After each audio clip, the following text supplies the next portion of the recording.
जय श्री राम, जय Shri Mahakal. Bank Nifty एक ऐसे क्रिटिकल लेवल पे कि अगर यहां से गिरी तो पूरे मार्केट की धज्जियां उड़ जाएंगी।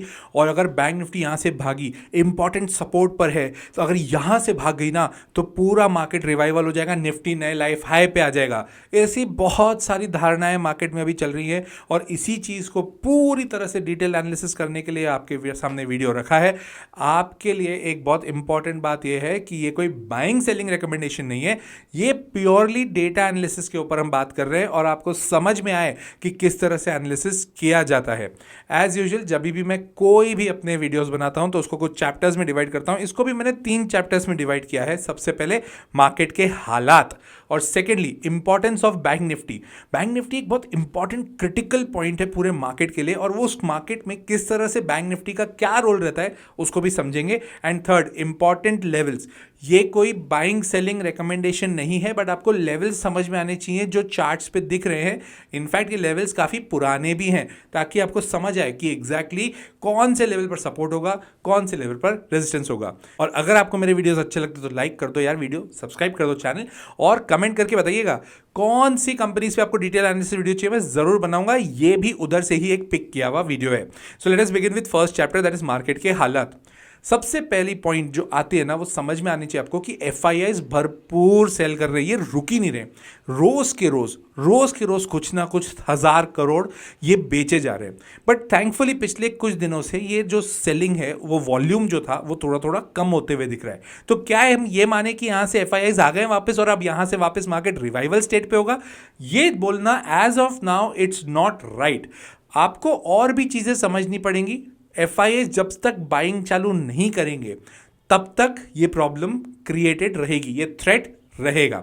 सबसे बड़ी बात, पूरे डीआईआईज के पास ताकत है, क्योंकि एफआईआईज बेच रहे हैं तो डीआईआईज खरीद रहे हैं, डोमेस्टिक इंस्टीट्यूशनल इन्वेस्टर्स खरीद रहे हैं। अब क्योंकि एफआईआई बेच रहे हैं, डीआईआई खरीद रहे हैं, कब तक खरीदेंगे? डीआईआईज कब तक खरीदेंगे, कब तक दम मारेंगे कि नहीं हमें तो खरीदना है, भले एफआईआईज कितना भी बेचें? इसी के लिए नेक्स्ट पॉइंट आपको समझना बहुत जरूरी है कि आरबीआई ने बहुत सारे इनफैक्ट ऑपरेशंस किए हैं इस चीज को लेके कि ताकि डीआईआईज को ताकत मिले। एक उसमें से एक तरीका होता है ओपन मार्केट ऑपरेशंस, जिसमें आरबीआई क्या करती है, आरबीआई को लगता है यार मार्केट में पैसा कम है या इंडिया की इकोनॉमी थोड़ी वीक हो रही है, इसको थोड़ा बूस्ट किया जाए, पैसे दिए जाए। तो आरबीआई के बॉन्ड्स इशू करती है आरबीआई बैंक्स के लिए।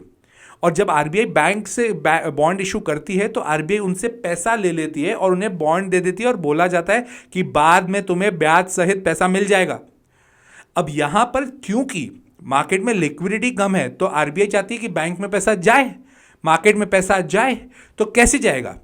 तो आरबीआई बोलती है, ओए वो जो बॉन्ड खरीदे थे ना तुमने कुछ टाइम पहले, बैंक्स को बोलती है, कुछ बॉन्ड जो खरीदे थे ना वो हमें वापस दे दो और ये लो पैसा ब्याज सहित, अब इससे धंधा करो, इससे बिजनेस करो। ऐसा आरबीआई क्यों कर रही है? इनफैक्ट फरवरी में 60,000 करोड़ ये ऑलरेडी इन्फ्यूज कर चुकी है, और तो और 1,87,000 करोड़ का ओपन मार्केट ऑपरेशंस अभी कुछ दिन पहले ही आरबीआई ने अप्रूव किया है।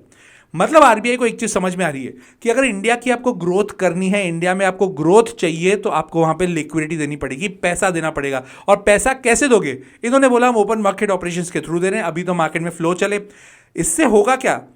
लोग अपना बिजनेस बराबर कर पाएंगे, अच्छे से इन्फ्यूज कर पाएंगे, उसको सर्कुलेट कर पाएंगे। कुछ लोग हद तक अपना पैसा स्टॉक मार्केट में डालेंगे ताकि स्टॉक मार्केट में भी कहीं ना कहीं लिक्विडिटी की प्रॉब्लम ना आए।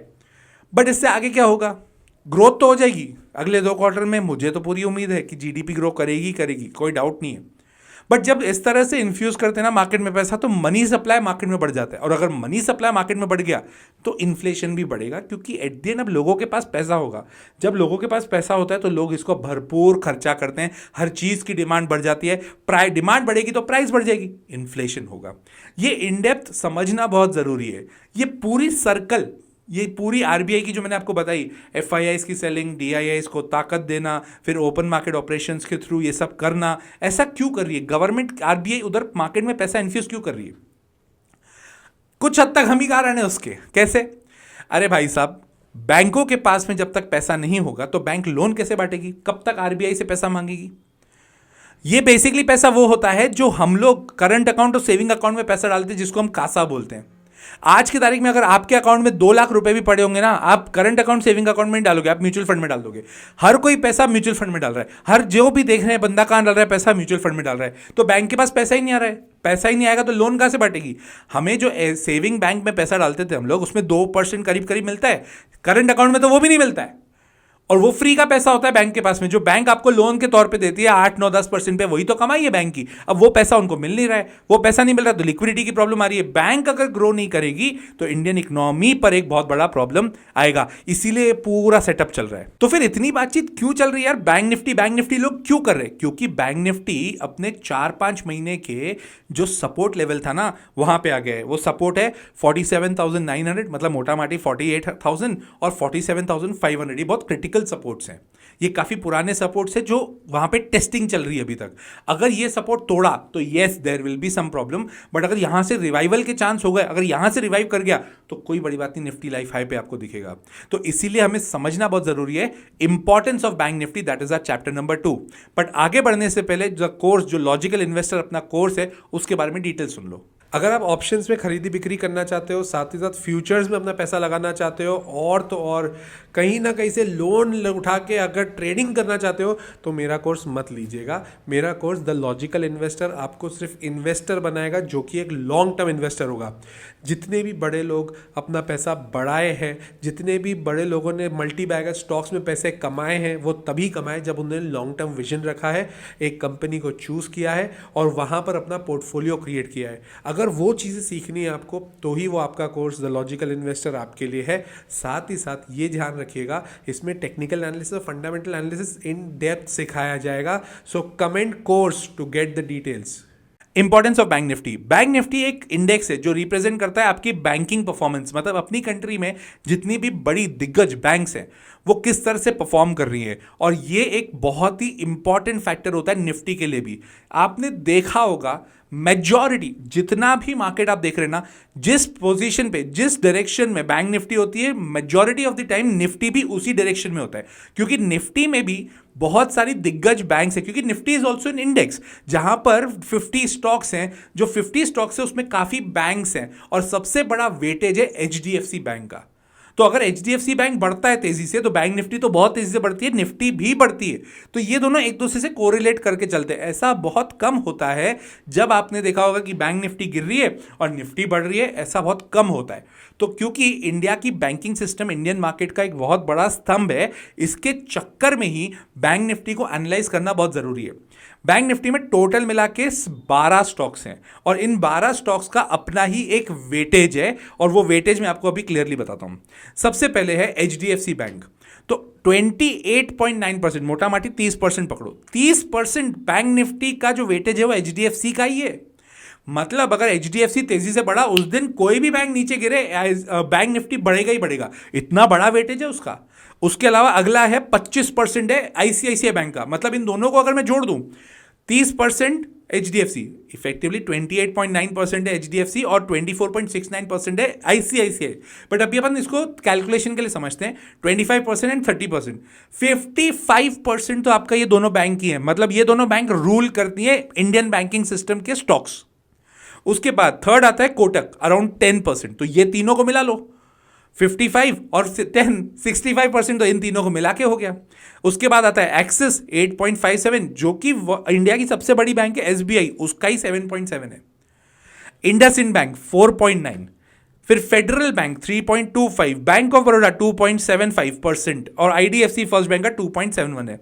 इनफैक्ट एयू स्मॉल फाइनेंस भी बैंक निफ्टी का पार्ट है, जिसका 2.37% है। इसके बाद आती है कैनरा बैंक और पीएनबी। अब तुम 2 मिनट सोचो कि अगर मुझे बैंकिंग सेक्टर को एनालाइज करना है, ऐसा लगता है कि बैंक्स अच्छा जाएंगे। मैं एक और चीज़ बता दूं, एफआईआई जो सबसे ज़्यादा बेचते हैं ना, एफआईआई के फेवरेट स्टॉक्स हैं बैंकिंग में एचडीएफसी और आईसीआईसीआई। अगर ये दोनों बढ़िया परफॉर्म कर गए तो आप मान के चलना कि एफआईआई वापस आ चुके हैं। तो आपको इसको अपने ट्रिगर में, अपने लेवल्स पर ध्यान रखना है। So let's come to the third chapter, that is important levels of different banks.